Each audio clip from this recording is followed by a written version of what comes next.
eu começo fazendo uma pergunta: quem são os criadores de conteúdo no Brasil? Quem são os influenciadores, né? Os chamados influenciadores. 74% são mulheres, 61% vivem no Sudeste, 36% são millennials, com faixa ali entre 30 e 39 anos.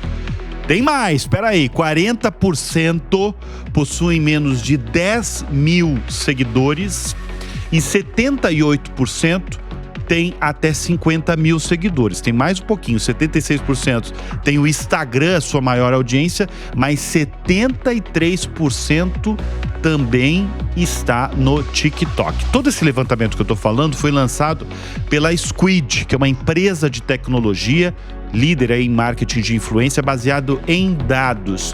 E mais de 4.500 criadores de conteúdos foram entrevistados entre os dias 1º a 31 de janeiro de 2023.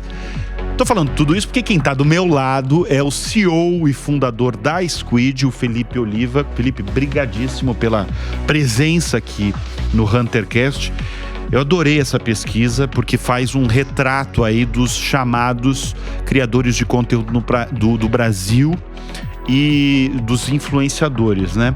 Tem mais dado ainda, mas eu não posso falar porque senão confunde as pessoas. O que foi mais surpreendente para você dessa pesquisa? Perfeito. Bruno, primeiro, obrigado pela oportunidade de estar aqui. É um prazer estar aqui com vocês e compartilhar um pouquinho do estudo. Esse foi o primeiro censo realizado aqui no Brasil. A gente chama do CCB, o Censo de Criadores de Conteúdos do Brasil. A ideia é que esse estudo funcione como uma foto, né? Então a gente fez o de 2023 e ano que vem a gente quer fazer outro e assim por diante, para a gente ver como o mercado de marketing de influência evolui como categoria.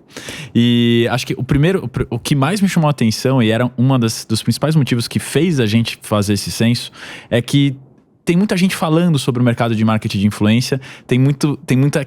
O pessoal, quem tem filho, né, sabe que os filhos agora, quando você pergunta o que ele quer ser quando crescer, ele quer ser streamer, ele quer ser influencer. Quer ser youtuber. Exato, mas ainda pouco se fala sobre a renda, o volume de dinheiro que transaciona nesse mercado. Então, o dado que mais me chama a atenção é que são pouquíssimas as pessoas que conseguiram transformar isso em carreira. E são pouquíssimos. Então, o estudo mostra, depois quem quiser aprofundar um pouquinho mais, tem os detalhes disso, ele mostra... Pode falar agora disso.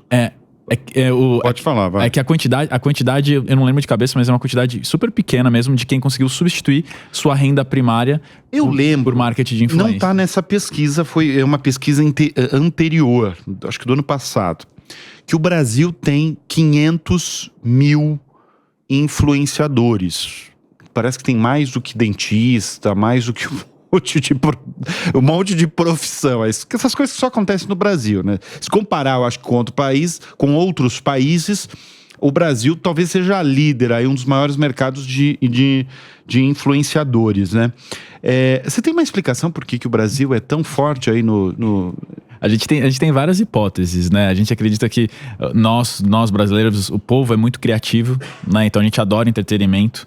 Então, e a gente gosta muito, acho que o brasileiro é muito curioso, né? Então a partir do momento que vão surgindo novas redes sociais, a gente é um dos primeiros países a ser adepto, né? Então quando o TikTok veio pro Brasil, você já viu que o estudo mostra o quanto que ele vem crescendo muito forte, né? Então eu acho que a gente gosta de testar e ver como é que funciona e a gente interage muito. E se você pegar, assim, o principal dado que faz o Brasil ficar muito relevante é que quando você olha a média global, as pessoas fora do Brasil ficam normalmente 5 horas conectado nas redes sociais por dia. Aqui a gente vai para 9 horas. 9 horas? Então a gente gosta de... Conectado nas redes sociais. Nas redes sociais. Conectado, consumindo de forma passiva. Nossa, é muita conteúdo. Coisa, gente. É muito tempo. Então acho que esse é o principal dado que mostra que tem espaço para crescer. Felipe, sabe uma coisa que eu penso? O Brasil, ele tem muito a evoluir na internet, né? Exato. Se comparar com os Estados Unidos, né? O nosso 5G, o que é o nosso 5G? Né? Se você pegar regiões do Brasil, eu fui para Roraima fazer uma série aqui para Jovem Pan, que é o Bruno em Loco.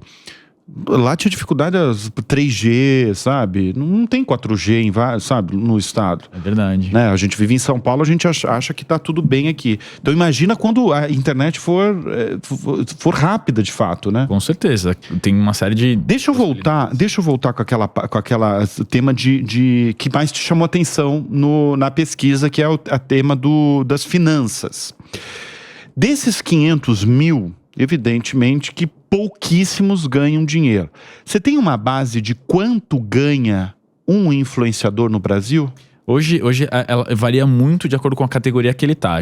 O estudo trouxe uma média, mas conforme ele vai crescendo o número de seguidores, as marcas conseguem ver que ele atinge mais pessoas e ele consegue subir a categoria e vai subindo os cachês que eles recebem, os pagamentos que eles recebem. Mas hoje o que a gente sabe é que quase 5% consegue substituir a renda primária de profissão, a renda que ele ganha como profissão. 5%. 5%. Tá. E aí isso obviamente a gente tem que ponderar isso daí, porque tem várias pessoas que começam muito novos, quando seus salários, obviamente, são mais baixos. Sim. E aí consegue chegar mais rápido nessa substituição. Mas o estudo mostra que, apesar de serem poucos os que querem, a grande maioria, os poucos que conseguem, a grande maioria quer se profissionalizar e quer seguir isso como carreira. Tá. Então a gente levantou uma bandeira para o mercado sobre o quanto esse mercado ainda precisa se profissionalizar, quanto mais essa renda ela é muito concentrada. E a gente acredita muito que tem muito espaço para os micro-influenciadores começarem a crescer. Micro-influenciador, o que é? Quantos a gente fala que são a gente faz os cortes muito mais para ter como referência, mas a partir de 10 mil seguidores é um micro-influenciador. E quanto ganha essa turma toda? Então, hoje... Vamos falar de valor mesmo. Ganha 15 pau, 15 ganha 100, ganha 1 milhão. Então, hoje é difícil de falar, assim, de precisar o valor. Porque depende muito de categoria. Por exemplo, se você fala de finanças, você pode ser uma pessoa muito nichada. E aí pode ser que você recebe muito, mesmo com poucos seguidores. Então, o segredo tá no nicho. Se você conseguir encontrar um espaço muito legal, nichado, é capaz que você, com pouca audiência, mas muito assertiva a sua audiência, você consiga monetizar muito bem. E você tem aquela turma que ganha mais de 100 mil aí. Com certeza, com certeza. Mas daí você tem que... Essa turma é o quê? Bom, você já explicou que pode ser o segmento que ela trata, mas também muito seguidor Ainda tem essa correlação. Cada vez mais os algoritmos, as redes sociais, eles têm privilegiado conteúdo a seguidor. Né? Então cada vez mais o conteúdo que a gente faz, ele ganha muita audiência, mas ainda assim as marcas como um todo enxergam que o volume de seguidor é muito importante para fazer os investimentos. O Felipe, como é que um engenheiro formado da USP parou nesse mercado aí de marketing de influência? E claro, evidentemente você é um empreendedor, né? Porque você é o fundador de uma startup que lidera aí todo o mercado, que é a Squid. Perfeito. A história, de forma bem resumida, a empresa vai completar agora 9 anos. Então a gente começou nisso quando nem se falava em influenciador digital, né? E agora a gente está mudando o conceito para o criador de conteúdo. Mas naquela época nem se falava. Mas tem diferença entre o influenciador e o... A gente tem levantado muito essa visão para o mercado, que quando você fala criador, a influência é uma consequência. Eu posso simplesmente começar a produzir conteúdo na rede social e o meu conteúdo pode ser incrível e pode chamar uma audiência. Mas se o meu perfil gera influência, são outros 500. Por isso que a gente acredita que a evolução desse mercado vai passar por várias categorias, né, de criadores de conteúdo. Vão ter aqueles criadores, por exemplo, que acontecem na China, que são os mais vendedores, que vendem produto. Tem os criadores que são mais criativos, mais voltados para o entretenimento. Vai ter o pessoal de influência, que vira de fato uma referência para a gente em algum segmento. Então vão surgir novas categorias em cima disso. Mas lá atrás, a nossa vontade inicial era muito mais um cenário que a gente viu de como é que a gente humanizava o marketing, né? A gente viu começar a surgir muitas formas de fazer marketing, mas que a nova geração não se espelhava, né? Então a gente usava muito garoto, a garota propaganda, mas era aquele intangível. E aí nas redes sociais começaram a surgir essas autoridades, essas pequenas autoridades, que eram os influenciadores que tinham audiências pequenas, mas que as pessoas seguiam e acreditavam muito naquilo. E a gente decidiu fazer um negócio em cima disso. A gente entendeu que para as marcas conseguir encontrar essas pessoas era um negócio muito assertivo e ela conseguia fazer campanhas cada vez mais com potencial muito grande. É muito legal o que você falou de influenciador, porque no Brasil você certamente já se deparou com essa pergunta. Você lê uma matéria e tá lá a profissão, influenciador digital. Você não faz ideia de quem é essa pessoa. E a tua pergunta, você não precisa nem falar, mas pensa, influenciador do quê? Porque assim, eu acho legal essa diferenciação que você está fazendo de criador de conteúdo, porque eu acho que é muito inteligente, inclusive, essa definição. Que você cria conteúdo. Acho que o Brasil e outros... É muito legal esse negócio de você criar... Seja qual for o tipo de conteúdo, qual for o segmento, né? Que aí depois você vai influenciar uma pequena audiência, né? Perfeito. Como é que a tua empresa ganha dinheiro? O nosso modelo de negócio primordial, ele funciona como um marketplace, né? Então a gente pega um take rate do que transaciona. Então, a partir do momento que a gente conecta os influenciadores aos anunciantes, né, a gente permite com que eles consigam fazer uma transação lá dentro. Tá. E aí a gente fica com um pedaço da transação. Esse é o modelo inicial. Aí o mercado foi evoluindo tanto que hoje já tem empresas usando o nosso software dentro de casa, tem empresas que estão criando suas próprias redes de influenciadores, que eu acho que isso é um negócio incrível. Eu acho que cada vez mais as marcas vão entender a importância delas, né, se conectarem direto com os influenciadores, e trazer eles para perto e tudo isso. Deixa eu apresentar para nossa audiência uma informação relevante. A Squid, ela foi comprada pela Localweb, isso foi em 2011, né? 2021. Que 2011? Desculpa, eu tava com 2021 na cabeça, mas falei errado. 2021 foi comprada. Como é que tá isso, na verdade? Já foi... Tudo que a Localweb e vocês queriam já foi realizado? Como é que tá essa parceria aí? Bom, se bem que a Localweb é a dona de vocês, né? Perfeito. Essa pergunta é muito boa, Bruno, porque a gente espera inspirar vários empreendedores, né, nesse caminho. Quando a gente vendeu a companhia, a gente enxergava um caminho muito maior seguindo junto com a Localweb. A Localweb, para quem não conhece, é uma empresa de capital aberto, hoje que tem centenas de milhares de clientes, e ela tem vários outros produtos lá dentro. Vários produtos que, se conectados com marketing de influência, podem criar potenciais muito maiores. Então, vou dar um exemplo agora. A gente está fazendo cada vez mais integrações com o ambiente de e-commerce. Então, antigamente, quando eu estava sozinho, a gente trabalhava muito sozinho, muito campanhas publicitárias, muito topo de funil, vamos falar assim para o pessoal que está seguindo a gente. E agora a gente começa a trabalhar mais no final de funil, mais para conversão, vendas em e-commerce. Então, isso só foi possível com a parceria com a Localweb. Então, falta muita coisa pra gente fazer, muita coisa que a gente enxerga ainda de oportunidade no mercado, mas tudo tem sido muito positivo e tem ainda um universo de coisas pra gente trilhar junto. Ô Felipe, quem são os seus influenciadores que você mais gosta? Eu sou uma pessoa que eu tive referências na minha carreira como empreendedor, né? Eu tenho, acho que uma das referências é o Eduardo Alvarenga, que é o fundador da Ele Mídia, foi CEO da Eletromídia. Ele foi um influenciador para mim durante a minha carreira, assim. Trocamos várias figurinhas e me ajudou bastante na jornada. Porque influência é uma palavra que, como você falou ali, eu acho uma palavra muito forte, né? Porque você influencia, né, a trajetória das pessoas e tudo. Muita responsabilidade. Né? Muita responsabilidade, Assim, a gente já discutiu sobre isso, mas minha pergunta não tem uma saturação de influenciadores no Brasil? Eu acredito que cada vez mais, como você comentou, né? Esse estudo trouxe 500 mil influenciadores. Só que hoje em dia a gente começa a ver vários formatos diferentes, né? Então eu tenho o YouTube, eu tenho o Instagram, eu tenho o TikTok, por exemplo, eu tenho o Twitter. E além dos formatos diferentes, né? Você tem a Twitch, por exemplo, com os streamers. Mas além dos formatos, você ainda tem os nichos diferentes. Então você pode ter um influenciador, a gente sempre fala, especializado em pesca. Você fala, nossa, é possível? É possível e tem.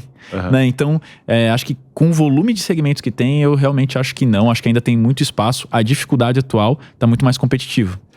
E você falou muito que o brasileiro, ele gosta de criação, e ele gosta de... isso, na verdade, eu já ouvi muito do setor financeiro, né? Porque o Brasil é uma fábrica de fintechs. Tem muita fintech que é criada no Brasil, e tem muita fintech vindo de fora, né? Você tem a N26, você tem a Revolut que está vindo. E aí eu até pergunto, porque eu já entrevistei o Glauber da Revolut. Eu perguntei para ele, por que vocês estão vindo para cá? Por que a Revolut está vindo para cá? Porque aqui tem muita concorrência. E ele falou, não, pra gente é ótimo. E os ingleses, os donos, que na verdade não são ingleses, um deles é russo até, falaram, não, a gente quer ir pro Brasil porque o Brasil ele já tem a tradição do digital. Então, por exemplo, estou falando do caso das fintechs, né? Então, na verdade, a gente chega no país e não precisa criar o hábito de você entrar na seara do banco digital. O brasileiro já sabe o que é isso. Então, eu acho que o brasileiro ele vai se adaptando e gosta, né? E tudo isso estou falando porque eu queria falar de rede social com você. Você falou que o TikTok ele está crescendo muito. Mas qual é a rede social assim? Porque eu escuto muito falar, por exemplo, que o Instagram e o Facebook tá caindo o uso. E aí, isso eu escuto mesmo, assim, e vejo números que mostram isso. Mas daí, de repente, eu vejo um mês como o mês de março desse mês, que o Instagram aumentou de novo. Você que acompanha isso, porque é o teu negócio mesmo, como é que estão as redes sociais hoje no Brasil em termos de uso? Quem está crescendo, quem está diminuindo, ou isso oscila muito? O próprio estudo que a gente lançou, ele mostra o quanto que o Instagram é muito forte aqui no Brasil, né? Mas ele mostra a ascensão do TikTok, né? Mês a mês eles vêm ganhando cada vez mais relevância. O que acontece, na minha visão, fazer um exercício de futurologia, é que vai ter espaço para esses diferentes formatos, né? O TikTok já se colocou cada vez mais para o entretenimento, aumentou o tempo do formato de vídeo para a gente ficar lá mais conectado, talvez mais conectado ao YouTube, e todo mundo achava que o TikTok ia cada vez mais pro Instagram. Entendi. Então, assim, vão ter formatos diferentes. O TikTok vai ser esse espaço aspiracional dos nossos amigos que a gente segue, tudo isso. E o TikTok vai acabar se posicionando como um entretenimento, uma série de coisas, conteúdo novo, que eu quero fazer o discovery de algum conteúdo novo. Então, eu acredito muito que vai ter espaço para eles coexistirem. E até tem uma nova que tá surgindo nos Estados Unidos, que tá o app mais baixado, que chama Lemon8. Então, assim, daqui a pouco... Mas é uma rede social. Uma rede social. Do quê? Muito parecida com o TikTok. Parece que ela tem um formato de feed que a gente tem os nossos amigos e um formato que eu consigo fazer o nosso explorar e consegue ver conteúdos diversos. Ele tem as duas coisas juntas. Ele está entre os apps mais baixados dos Estados Unidos, acho que da Apple Store, do Android, nessas últimas semanas, assim. Acho que já está com mais de 100 milhões de downloads. Então é uma que já está levantando uma atenção. Então, para quem gosta desse ambiente de social, não adianta. A gente tem que ficar acompanhando tudo mesmo, porque daqui a pouco vem uma nova novidade e pode ter aderência, pode não ter, mas você tem que seguir e tem que ver como é que o público reage. Muito bom. Felipe, muito bom sempre conversar com você. Eu queria finalizar falando de aplicativo ainda. Para você, qual foi o melhor aplicativo criado no mundo? Nossa, essa é muito difícil, Bruno, mas eu vou ter que falar aqueles que eu mais uso, né? Eu gostei muito vou com esse. Acho que a forma como o Spotify... ele se colocou, pra quem viu a série, eu recomendo. Sim, opa, maravilhosa, legal, né? É muito legal. Super bem produzida, mas acho que a forma simples e a obsessão que eles tiveram pela experiência de você clicar e já conseguir ouvir tudo, o que antes demorava muito, a gente tinha que baixar o download, né? E ainda tinha o pessoal que não baixava ilegal, não sei o que lá. Então acho que a resolução ali como experiência é um dos produtos que eu acho que foi de fato um app que eu gosto que mudou completamente o setor de música no mundo, né? E as brigas com as gravadoras é um negócio, disrupção acontecendo. Exatamente, disrupção total. Felipe Oliva, CEO e fundador da Squid, obrigado aí pela presença, sempre um prazer estar com você. Eu que agradeço, Bruno, estou à disposição. Turma, obrigado também pela presença, quem está nos escutando pelo Spotify, falando de Spotify, a gente está aqui pelo Spotify, pelo YouTube também, pela televisão também, sempre muito obrigado, a gente volta sexta que vem, até lá, tchau, tchau.